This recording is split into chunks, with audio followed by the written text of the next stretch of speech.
Hello all and welcome to Saral UPSC YouTube channel. Friends, आज के video में हम जिस टॉपिक को डिस्कस करेंगे वो है एक रीसेंट डेवलपमेंट को लेकर जो आ रही है कर्नाटका स्टेट से। कर्नाटका असेंबली में कुछ दिनों पहले एक बिल को लाया गया था जिससे कर्नाटका में ही नहीं पर पूरे देश में माहौल गर्मा गया है। इस बिल के अंडर जो हिंदू टेम्पल्स है उनके जितने भी डोनेशंस एंड ऑफरिंग्स आते हैं एक साल भर में उनको अब 10% टैक्स देना पड़ेगा। और इसमें भी कैटेगरी बनाई गई है कि किस टेम्पल को 10%, किस को 5%। और इस बिल में कुछ और भी ऐसे प्रोविजंस है जिनके ऊपर अपोजिशन पार्टीज ने बहुत ही स्ट्रॉन्ग प्रोटेस्ट अपना ऑफर किया है वहां पर। तो देखते हैं ये पूरा का पूरा क्या मैटर है।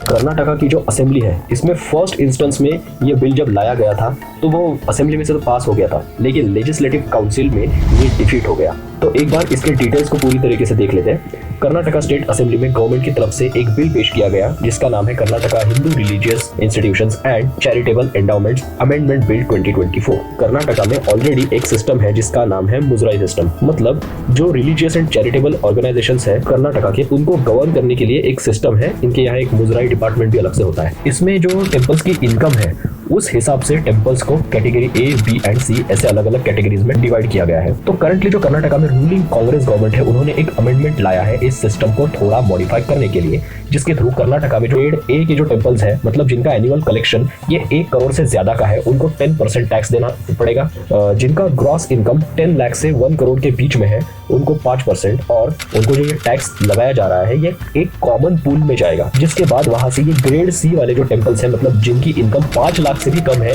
ऐसे टोटल 35,000 टेम्पल्स है कर्नाटका में, तो उनके मेंटेनेंस एंड उनके स्टाफ के पेमेंट्स वगैरह के लिए ये पूल ऑफ टैक्सेस में से इसे यूज किया जाएगा। लेकिन हुआ ये है कि जब इस बिल को कर्नाटका असेंबली में टेबल किया गया तो ये कर्नाटका की जो लेजिस्लेटिव काउंसिल है वहां पास नहीं हो पाया, क्योंकि कर्नाटका में जो लेजिस्लेटिव काउंसिल है वहां पर opposition parties BJP and JDS की अलायंस है और उनकी यहाँ पर मेजोरिटी भी है और उन्होंने इस बिल को एंटी हिंदू कहते हुए डिफीट कर दिया है। अपोजिशन ने तो यहाँ तक के भी कहा है कि जजिया जो एक टाइम पर टैक्स हुआ करता था, जो मेनली मुगल एम्परर्स वगैरह अपने नॉन मुस्लिम सब्जेक्ट से वसूल करते थे, उससे इसे कंपेयर कर दिया है। और उनका ये भी कहना है कि सिर्फ हिंदू इंस्टीट्यूशंस पर ही टैक्स क्यों, बाकी रिलीजियस इंस्टीट्यूशंस पर ऐसा कोई टैक्स का सिस्टम एग्जिस्ट नहीं करता कर्नाटका स्टेट में, तो सिर्फ हिंदू मंदिरों पर क्यों। एक और बात जो इस बिल में मेंशन्ड है कि जो हिंदू टेम्पल्स का मैनेजमेंट होता है, जो कमेटी होती है ना मतलब ट्रस्ट वगैरह होती है, उसमें अब हिंदूज के साथ साथ नॉन हिंदूज भी मेंबर बन सकते हैं। और अब क्योंकि ये bill legislative council of Karnataka में डिफीट हो चुका है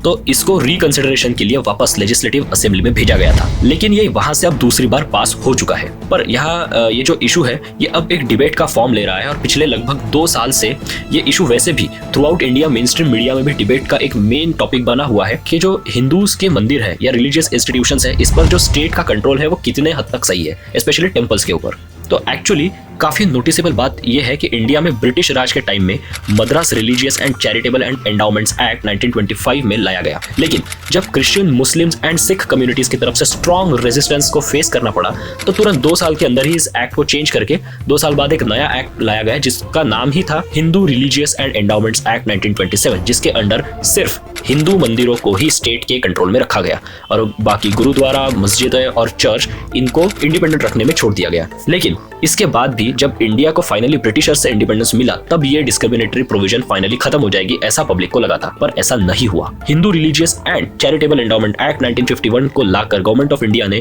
हिंदू टेम्पल्स पर स्टेट के कंट्रोल को लीगलाइज कर दिया। और सबसे मजे की बात यहाँ ये है कि हिंदूज की तरफ से कोई खास रिएक्शन नहीं आया, लेकिन आज जब तिरुमला तिरुपति जैसे मंदिर जहाँ का एनुअल रेवेन्यू ये 3000 करोड़ से भी ज्यादा का है, उनको अपनी इनकम का 85% ऑलमोस्ट गवर्नमेंट को देना पड़ता है। और उसके बाद वो एक्चुअली इस पैसे का क्या करती है गवर्नमेंट, ये टोटली उनका प्रोरोगेटिव है। आर्ग्यूमेंट यहाँ पर ये आता है कि जो पैसे भक्तों ने अपने भगवान के फेथ के प्रति या फिर अपने भगवान के प्रति जो उनका डिवोशन है उसके लिए मंदिर को दान दिए हैं, उस पैसे को अगर गवर्नमेंट ले लेगी और ओवरऑल उस मंदिर के ही लिए खर्चा नहीं करेगी, प्लस मंदिर के थ्रू होने वाली जो सोशल एक्टिविटीज है अगर उनके लिए ही इनफ फंड्स को एलोकेट नहीं किया जाएगा और ये पैसा अगर किसी दूसरे रिलीजन के इंस्टीट्यूट्स उनको चलाने के लिए, उनको प्रॉस्पर करने के लिए अगर यूज होता है तो ये कितने हद तक सही है, इसको लेकर के डिबेट हमेशा चलती आ रही है। और कई सारे मंदिर आज काफी खराब इंफ्रास्ट्रक्चर और लैक ऑफ बेसिक फैसिलिटीज से जहाँ गुजर रहे हैं, तो ऐसे समय पर उनको अपनी इस जरूरत को पूरा करने के लिए भी सरकारी फंड्स के ऊपर ही डिपेंडेंट रहना पड़ता है। और इसीलिए पिछले दिनों कुछ PIL सुप्रीम कोर्ट में फाइल हुए और इवन BJP MP सुब्रमण्यम स्वामी ने भी महाराष्ट्र के पंढरपुर मंदिर को लेकर एक केस फाइल किया है बॉम्बे हाई कोर्ट में, जिसमें उनका कहना है कि उस मंदिर को स्टेट कंट्रोल से फ्री किया जाए। यहाँ कॉन्स्टिट्यूशन की जिन प्रोविजंस के बारे में बार बार पिटिशनर्स आर्ग्यूमेंट करते हैं वो है article 25 and 26 of the Indian constitution, जो रिलीजन को प्रैक्टिस करने का फ्रीडम है हमारा इस देश में। तो उसी के साथ साथ अपने रिलीजियस अफेयर्स को और इंस्टीट्यूशंस को खुद मैनेज करने की सहूलियत और एक फंडामेंटल राइट हमारा कॉन्स्टिट्यूशन हर रिलीजियस ग्रुप को देता है। तो इसी को उठाया जाता है कि क्या ये जो स्टेट कंट्रोल ऑफ टेम्पल्स है ये डिस्क्रिमिनेटरी नहीं है, क्यों ये बाकी रिलीजियस के इंस्टीट्यूशंस पर लागू नहीं किया जाता, सिर्फ हिंदूज के मंदिरों पर ही लागू किया होता है। तो ये हमेशा से आर्ग्यूमेंट रहा है पिटिशनर्स का। सो ऐसा है ये ओवरऑल इशू यहाँ पर। अब आगे देखते हैं कि ये जो बिल है कर्नाटका असेंबली में पास किया गया, इसको कैसे एनफोर्स किया जाएगा, क्या गवर्नर साहब इस पर साइन करेंगे। पर डोंट वरी, ये जितनी भी डेवलपमेंट्स हैं हम लोग आप तक ये पहुंचाते रहेंगे। We will keep you posted, just stay with us and subscribe to our Saral UPSC YouTube channel. और अब आते हैं इस वीडियो के सबसे इंटरेस्टिंग पार्ट पर। क्या आपको पता है कि यूपीएससी की प्रिपरेशन में कोई भी सीरियस एस्पिरेंट, चाहे वो फन अकेडमी में जाके पढ़ता हो या फिर मिस्टर भाजीराम का प्रिय शिष्य हो, टेस्ट के लिए वो सरल यूपीएससी का रैंक 1 प्रोग्राम ही लगाता है, क्योंकि ये एक ऐसा यूनिक प्रोग्राम है जिसमें आपको यूपीएससी एग्जाम को सरल तरीके से कैसे डिवाइड एंड कॉन्कर करके जीता जा सकता है उसकी रेडीमेड रेसिपी मिलती है। इस प्रोग्राम के बारे में और डिटेल्स को जानने के लिए आप डिस्क्रिप्शन में दी हुई लिंक को यूज करें और ऐसे ही इंटरेस्टिंग टॉपिक्स पे आने वाले अगले वीडियोस को देखने के लिए चैनल को सब्सक्राइब करें, क्योंकि ऐसा करने से अब यूपीएससी होगा और भी सरल।